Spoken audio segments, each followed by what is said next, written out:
Saudara-saudari terkasih di dalam Yesus Kristus, nats Alkitab hari ini diambil dari kitab Kidung Agung pasal 8 ayat 5 sampai 7. Saya akan bacakan untuk kita semua. Siapakah dia yang muncul dari padang gurun, yang bersandar pada kekasihnya? Di bawah pohon apel kubangunkan engkau, di sanalah ibumu telah mengandung engkau. Di sanalah ia mengandung dan melahirkan engkau. Taruhlah aku seperti meterai pada hatimu, seperti meterai pada lenganmu, karena cinta kuat seperti maut, kegairahan gigih seperti dunia orang mati. Nyalanya adalah nyala api, seperti nyala api Tuhan. Air yang banyak tak dapat memadamkan cinta. Sungai-sungai tak dapat menghanyutkannya. Sekalipun orang memberi segala harta benda rumahnya untuk cinta, namun ia pasti akan dihina. Kitab Kidung Agung adalah mengenai lagu cinta yang indah antara seorang pria dan mempelainya. Lagu cinta itu sangat indah dalam bahasa apapun, dan lagu cinta ini meskipun mengenai seorang pria dan mempelainya adalah menunjukkan cinta Allah kepada Israel di dalam perjanjian lama. Dan lagu ini juga menunjukkan kepada kita tentang cinta Yesus Kristus kepada kita. Saya berharap ketika Anda membaca kitab Kidung Agung, ini adalah sebuah lagu cinta, tetapi arti yang dalam dari lagu cinta ini adalah tentang cinta Tuhan untuk Anda dan saya. Topik hari ini mengenai kidung cinta. Topiknya adalah bagaimana membangun keluarga yang bahagia. Itulah topiknya. Ketika Tuhan memimpin seseorang untuk jatuh cinta terhadap seseorang wanita, dan si wanita juga jatuh cinta terhadap si pria, ini sungguh indah. Itulah pondasinya.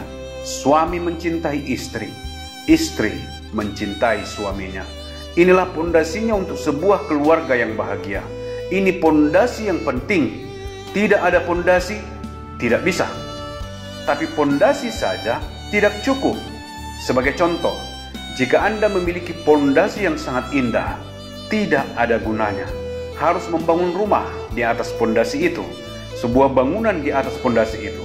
Jadi pertanyaannya adalah, jika Anda mencintai istri Anda dan istri Anda mencintai Anda, dan itu sangat penting, itulah mengapa Tuhan membawa kita bersama untuk mengasihi satu sama lain.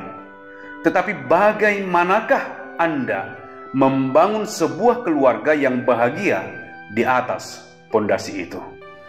Dikatakan kepada kita di dalam kitab Kolose pasal 3 ayat 18 sampai 21. Saya akan bacakan untuk kita. Kitab Kolose pasal 3 ayat 18 sampai 21. Hai istri-istri, tunduklah kepada suamimu sebagaimana seharusnya di dalam Tuhan.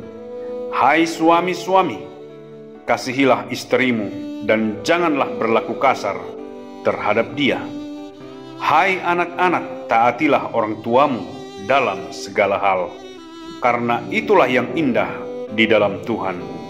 Hai bapak-bapak, janganlah sakiti hati anak-anakmu, supaya jangan tawar hatinya. Di sini mengatakan kepada kita sebuah rumus bagaimana untuk membangun sebuah keluarga yang bahagia di atas pondasi di mana suami dan istri saling mencintai. Ada 4 prinsip di sini. Yang pertama, diberikan kepada istri. Dalam Kolose pasal 3 ayat 18 dikatakan, hai istri-istri, tunduklah kepada suamimu. Di masa lampau, ini terjadi sangat alami. Pria memiliki pendidikan yang lebih baik. Pria secara fisik lebih kuat. Dan hampir di semua budaya, pria secara otomatis menjadi pemimpin dari sebuah pernikahan. Di mana sekarang ini sudah berubah karena banyak wanita yang sudah lebih baik pendidikannya dari suami mereka. Sistem pendidikan di banyak negara, termasuk di Indonesia, Singapura, para wanita mendapat nilai sangat baik di sekolah. Di negara saya, wanita seringkali berada pada peringkat teratas saat ujian. Jadi banyak wanita yang lebih berpendidikan dari suaminya. Dan seringkali, bahkan lebih banyak sekarang wanita memiliki pekerjaan yang lebih baik dan juga gaji yang lebih tinggi. Kita akan melihat ini di Indonesia tidak lama lagi. Jadi oleh karena itu, sulit bagi wanita untuk tunduk kepada suami mereka. Lebih sulit. Jadi perintah yang pertama adalah, hai istri-istri, tunduklah kepada suamimu. Anda membutuhkan pertolongan Tuhan untuk melakukannya. Karena di keluarga manapun, jika wanita tidak mau tunduk, maka akan ada dua yang bersaingan untuk siapa yang akan memimpin dari keluarga tersebut. Dan kapanpun, jika ada dua yang bersaingan untuk sebuah tugas, maka akan ada masalah besar. Bayangkan, jika ada dua presiden di Indonesia, ini akan jadi masalah yang sangat besar.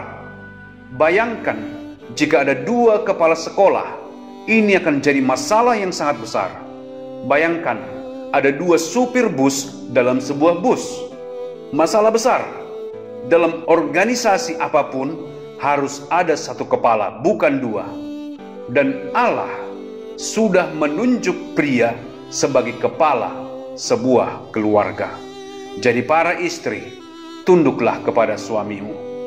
Karena Allah sudah menunjuk pria sebagai kepala keluarga. Itu sangat penting.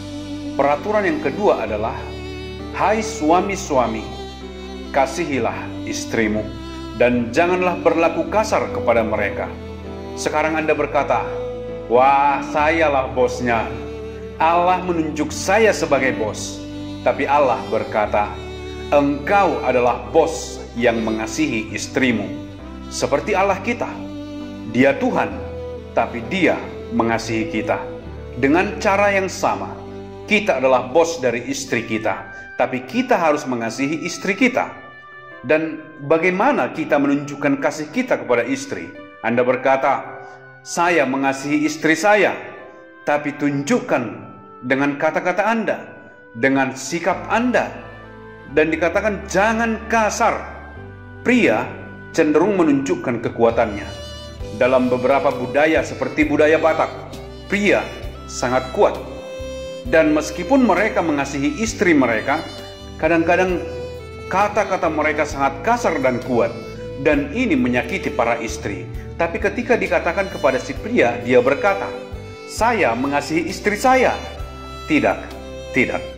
Tunjukkanlah kasihmu itu. Istrimu tidak dapat melihat apa yang ada di dalam hatimu. Dia bisa melihat apa yang kamu katakan. Jadi izinkan saya mengatakan kepada Anda, jika Anda ingin membangun sebuah keluarga yang bahagia, jangan hanya berkata, tapi tunjukkan kasih Anda dengan tidak bersikap kasar terhadap istri Anda, tapi dengan lembut dan sikap yang baik hati, seperti Kristus yang adalah Tuhan kita, yang baik dan sabar terhadap kita. Jadi ini sangat penting.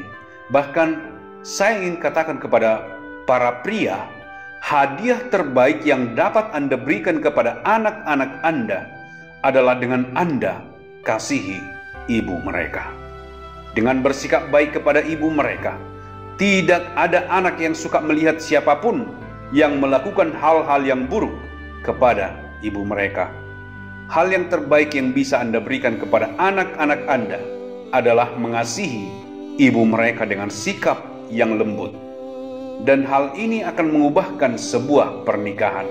Ketika kita belajar untuk berbicara kepada istri kita dengan cara yang baik. Yang ketiga, di dalam Kolose pasal 3 ayat 20 dikatakan, hai anak-anak, patuhilah orang tuamu. Kembali lagi, di masa lampau ini tidak begitu sulit. Ini sangat terlihat jelas bahwa kamu ada di bawah orang tuamu. Kamu membutuhkan makanan yang mereka sediakan bagimu. mereka lebih tua dan lebih bijak dari kamu, dan kamu akan dengan mudah untuk menaati mereka. Masalahnya sekarang ini adalah ada banyak anak yang memiliki banyak kesempatan dan lebih berpendidikan dari orang tua mereka. Jadi ini bukan yang tidak umum kalau anak-anak mereka kuliah di universitas ternama di Bandung dan bapak mereka tidak tamat SMA. Jadi apa yang terjadi adalah mereka cenderung memandang rendah kepada orang tua mereka, dan sulit untuk menaati orang tuamu kalau kamu memandang rendah mereka.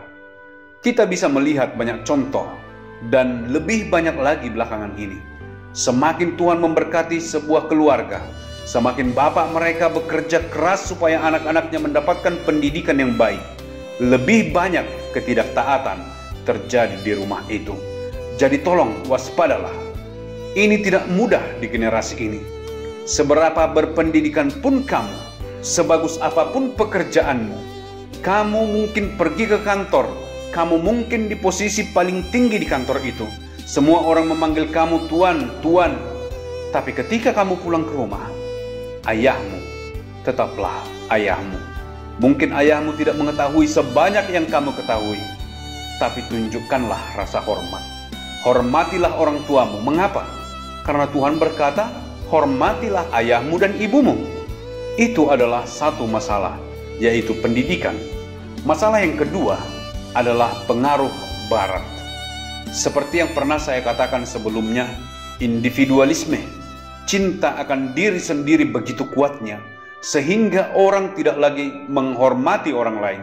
Mereka tidak menghormati pemerintah, mereka tidak menghormati polisi, mereka tidak menghormati orang tua mereka, dan tentunya karena mereka tidak menghormati Tuhan. Jadi pengaruh seperti itu masuk ke pikiran anak-anak kita melalui TV, melalui program-program yang mereka tonton. Jadi waspadalah karena hal ini penting. Dan perintah yang keempat adalah, hai bapak-bapak, janganlah sakiti hati anakmu. Dan perintah yang keempat adalah, hai bapak-bapak, janganlah sakiti hati anakmu, supaya jangan tawar hatinya.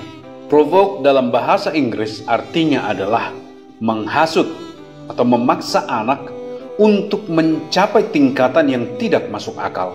Sebagai contoh, anak-anak seringkali acuh ketika mereka berjalan, mungkin sedang membawa segelas air, dan kemudian tersandung karena jalannya belum begitu kokoh, jatuh dan gelasnya pecah. Tahukah Anda anak itu tidak sengaja jatuh?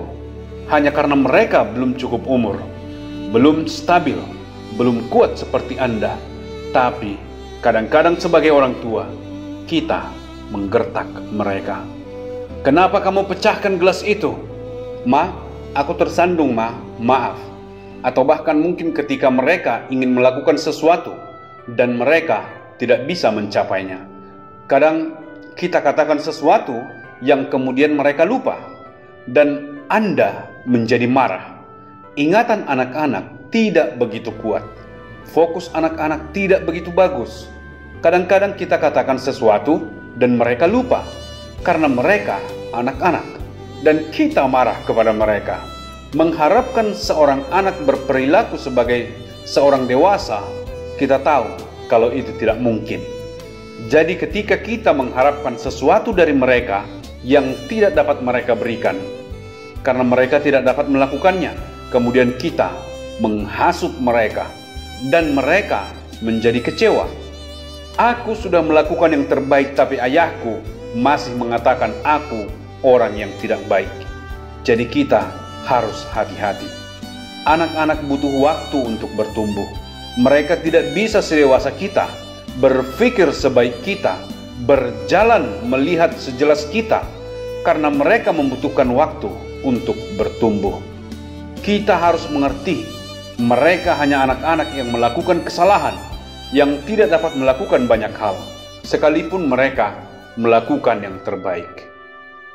Orang tua yang baik tidak akan menghasut mereka, tetapi akan membantu mereka. Jadi ini sangat penting. Kita melihat di sini beberapa prinsip yang saya yakini akan membantu pernikahan Anda. Para wanita ingat, Tuhan menunjuk pria, tunduklah. Para pria ingat, Anda adalah bosnya, tapi ingat, kasihilah, jangan kasar pada istri Anda. Yang ketiga, anak-anak, selalu hormati orang tuamu. Mungkin mereka tidak punya pendidikan, tapi mereka adalah orang tuamu. Hormati mereka. Yang keempat, para orang tua, para bapak, jangan mengharapkan terlalu tinggi dari anak-anak Anda, karena mereka hanya anak-anak. Seperti Tuhan Allah. Tuhan tahu kita semua adalah orang berdosa. Kita anak-anak Adam. Kita keturunan Adam. Ketika Adam berdosa, dia berdosa dan ada sifat dosa, karakter. Dan kita semua, mulai dari Adam ke bawah, memiliki sifat dosa. Dan Allah tahu, oleh karena sifat dosa kita, kita tidak dapat melakukan apa yang benar. Mencobanya selagi kita mau. Itulah mengapa Alkitab berkata tidak ada yang benar, seorang pun tidak. Kita memiliki karakter Adam, penuh dosa. Dan Tuhan tahu bahwa kalau kita berusaha untuk hidup sempurna, kita tidak akan pernah sempurna, tidak akan pernah. Jadi apa yang Allah lakukan? Allah tahu kita orang-orang berdosa. Sekalipun kita berusaha untuk tidak berdosa, kita akan jatuh ke dalam dosa. Alkitab berkata, jangan pandangi wanita lain yang bukan istrimu. Jangan berpikiran kotor. Tapi tahukah Anda, kadang-kadang sekalipun Anda mengendalikannya, kadang Anda memandang juga. Allah berkata jangan berdusta. Bahkan sekalipun kita berusaha untuk tidak berbohong, kadang-kadang kita berbohong. Dan sebagian Alkitab berkata hormatilah orang tuamu. Kita berusaha untuk menghormati orang tua. Kadang-kadang kita mengatakan sesuatu yang kurang sopan terhadap orang tua kita. Kita terus melakukannya setiap waktu. Apa yang Allah lakukan? Apakah Allah menghasut kita dan berkata, kamu, aku sudah berkata kepadamu jangan berdosa, tapi kamu berdosa, masuklah ke neraka. Apa yang dilakukan Allah? Bapa yang baik, menolong kita. Dia memberikan anaknya bagi kita, Yesus Kristus. Jalan satu-satunya untuk kita mendapatkan pertolongan adalah percaya kepada Yesus. Bahwa Yesus telah mati untuk semua dosa-dosa kita, membayar harga untuk semua dosa-dosa kita. Dosa di masa yang lalu, dosa di masa sekarang, dan dosa di masa yang akan datang. Jika Anda percaya bahwa Anda adalah orang berdosa dan percaya kepada Yesus yang telah mati untuk dosa-dosamu, engkau menerima Yesus. Tahukah engkau apa yang terjadi? Alkitab berkata dalam kitab Galatia pasal 2 ayat 20, Kristus hidup di dalam kamu. Di dalam 1 Korintus pasal 3 ayat 16 berkata, kamu adalah bait Roh Kudus. Yesus berkata, ketika kita menerima Dia sebagai juru selamat, dikatakan kita akan menerima Roh Kudus. Dengan Roh Kudus, Anda akan bisa hidup lebih baik. Anda bisa menjadi suami yang lebih baik, tidak kasar terhadap istri Anda. Dan para wanita, apabila Anda sudah menerima Yesus sebagai juru selamat Anda, dan Anda memiliki Roh Kudus, Anda akan melihat bahwa Anda dapat tunduk kepada suami Anda lebih mudah, karena Anda memiliki partner yang akan menolong Anda untuk melakukan hal yang benar. Jika Anda adalah seorang anak, jika Anda sudah menerima Yesus sebagai juru selamat Anda akan menerima Roh Kudus yang akan menolong Anda menjadi anak yang lebih baik. Bagaimana untuk memiliki keluarga yang baik? Ikuti aturannya. Tapi di atas semuanya itu, Anda memerlukan partner untuk menolong Anda untuk menaati peraturan ini. Mungkin Anda tahu aturannya tapi tidak mudah untuk mematuhinya. Dikatakan kepada para wanita untuk tunduk. Ya, saya tahu. Tapi tidak bisa tunduk. Sehingga mereka melawan balik kepada suami mereka. Ketika Anda memiliki Kristus di dalam Anda, menakjubkan. Biarlah kiranya Tuhan memberkati Anda dengan sebuah keluarga yang bahagia, pondasi cinta yang kokoh, dibangun dengan prinsip-prinsip firman Tuhan, dan pertolongan oleh Roh Kudus Allah. Tuhan memberkati Anda.